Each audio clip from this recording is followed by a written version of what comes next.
Hey guys, so I am just going to bust these out this morning. The next thing that we are going to work on for our systems of linear equations, the final and the third one, is elimination. So this is in your books on 5.3. So we have some steps along with this one like we did on substitution. The first one is to multiply, if necessary, one or both equations by a constant, so just some number, so that at least one pair of like terms has opposite coefficients. So for example, we could have a positive 2x, then the other equation needs to have a negative 2x. So just as the name infers, elimination, we are trying to get rid of something. And if I have a positive 2x in one equation and a negative 2x in the other equation, then they are going to make 0, and we won't have an x anymore. Next, we need to add the equations to eliminate one of the variables. So if I were to add these two things together, it would be 0, and it would eliminate the x. Then we need to solve the resulting equation for whichever variable is left over. And lastly, substitute the value from step 3 into one of the original equations and solve for the other variable. So this was exactly like step 4 from substitution. We find one of the variables, then we can substitute it in and find the other one. Really easy. So let's look at a practice problem, this guy right here, and it's kind of already done most of the work for me. The first step says multiply, if necessary, one or both equations by a constant, so at least one pair of like terms has opposite coefficients. This is exactly the same example that I had above with the 2x and the negative 2x. So they've already done step 1 for me, and I don't have to do that on this equation. Next, it says add the equations to eliminate one of the variables. I'm going to turn this guy sideways so you can read my handwriting this time. So when I add them together, I have 2x plus negative 2x is 0. And that's the whole goal. So this right here is 0. I don't need to write anything there, but if you need that placeholder, you can. Then I'm going to move on. Positive 3y plus negative... Sorry, my phone decided that it didn't want to take video anymore. So positive 3y plus negative 1y is 2y. And then 10 plus negative 2 is 8. Now if I divide both sides by 2 to get y all by itself, then I have y equals 4. Now I've solved for y. Now it's just like whenever we did substitution. I need to substitute this y back into one of the original problems and solve for x. I'm going to do it with the top problem just because both of those equations, both of those variables are positive, and I think it'll be easier for me. So 2x plus 3y, which now we know is 4, equals 10. 3 times 4 is 12. If I take 12 away from both sides, 2x equals negative 2. And if I divide both sides by 2, then it gives me x equals negative 1. So my coordinate, if I were to graph this, which it wouldn't be hard, would be negative 1, positive 4. And there's my answer. So this one over here is very similar, so I've kind of done a little shortcut here. It's very similar into this problem A, that it already does some of the work for me and I don't have to do step 1. It gives me a negative 5y and a positive 5y, which will cancel each other out when I add these up. So it is going to be eliminated. 2x plus 3x is 5x. And over here, 8 plus negative 13 is negative 5. So it's really easy for me to solve for x. Then I substitute it back in for one of the original equations, and I solve for y. So whenever I substituted, I did it back into the first equation. I get y equals negative 2, and my answer is negative 1, negative 2. So just like with substitution and graphing, you can check your answer. But just for time's sake, we're going to move on. You can check it if you would like to. All right, for C, I have a positive 1x and a positive 2x, so those won't cancel out. and a positive 2y and a positive 1y, so that won't cancel out. So what I need to do here is multiply one of these equations, and I'm only going to have to do one, by something that's going to give them opposite coefficients. So what I could do, since this is a positive 2y, I could multiply this bottom equation by a negative 2, and I would get negative 2y here. So that's what I'm going to do.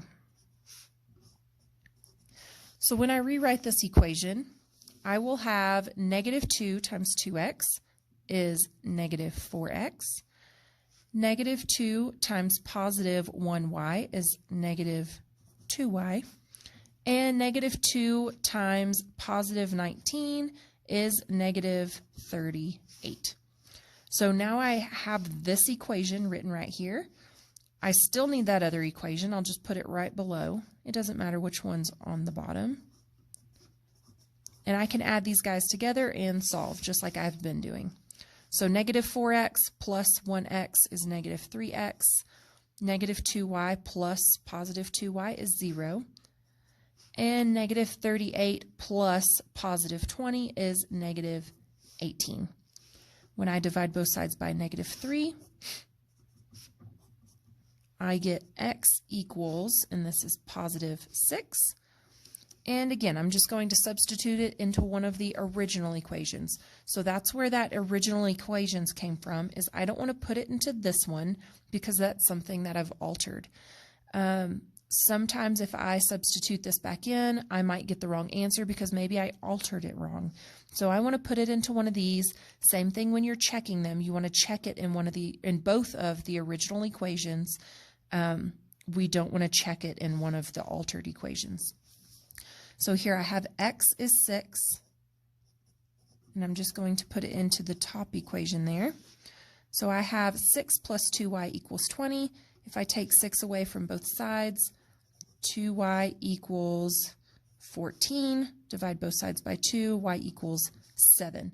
So my solution here is 6, 7 is where they would cross. All right, so I am going to start doing these kind of the shortcutty way. We'll just talk about what we need to do to alter these equations, and then you guys can practice by solving these on your own. So for this equation over here, I really liked it because there's not anything that's easy to multiply. I can't multiply a 2 to make a 3. I mean, I could multiply this whole thing by 1.5, but that one's not an easy one to go to. And I can't multiply a 2 to make a 5 without using a decimal as well. So I'm going to end up multiplying both of these equations. If I multiply the top equation by 2 and the bottom equation by negative 3, then these two things will both cancel each other out. Or sorry, if I multiply this by 2 and this by 3, that'll give me opposites. This will still be negative, this will still be positive. So multiply that whole equation by 2, multiply this whole equation by 3. So I will get negative 6x plus 10y equals negative 4. Now, a lot of people miss this guy over here. Please make sure that whenever you are multiplying, you don't forget about him. Then we have 3 times 2x is positive 6x, and that's given me what I want. 3 times negative 2y is negative 6y. And 3 times 1 is 3. So again, whenever you solve this, these will cancel out. 10y plus negative 6y is 4y. And negative 4 plus 3 is negative 1. So it makes it really easy for us to solve. On this one, it's a little bit different because they're not even lined up. If you notice, in the past, our x's have been together, our y's have been together, and then something off to the side has been together. And those are really easy, and that's usually how you're going to see it. But sometimes you see things that look kind of like this. This one, I want them to line up. I like the way my x's are, but these things need to be altered. So I can either move this y over here and this 12 here, or I can move this 18 here and this y here. So just staying in that kind of standard form that we've been looking at, I'm going to move my y from the bottom equation over, and I'm going to move this 18 over here. So I'll still have 3x, but if I add 18 to both sides and move that 18, and I take away that y and I move it over here, then I have negative y, I've just moved it, and positive 18. So there's my new equation. Then I have this guy, 2x plus y equals 12. And now that I have them lined up, I can see my y's will eliminate. Negative y plus positive y is 0. So I have 5x equals 30. And there's my answers there. All right, last one. Nice and short. The sum of two numbers is 22. The difference is 6. What are the two numbers? So these are kind of like those little riddles that you'll see online, and you may completely pass them up, and then some old person out there repost it on Facebook, and they all have a field day trying to solve it. But you guys are going to know how to do it now. So the sum of two numbers, so the sum of x and y is 22. The difference of x and y, and it doesn't matter which way we go on this one, so x minus y is 6. Now these already have canceled out for me. Here I have 2x equals 28. When I divide both sides by 2, that gives me x equals 14. So the first number is 14, and then just putting it back into one of the original equations, I could have 14 plus y equals 22. And when I take 14 away from both sides, y equals 8. So if I wanted to check, 14 plus 8 is 22, and 14 minus 8 is 6. So there's my two numbers.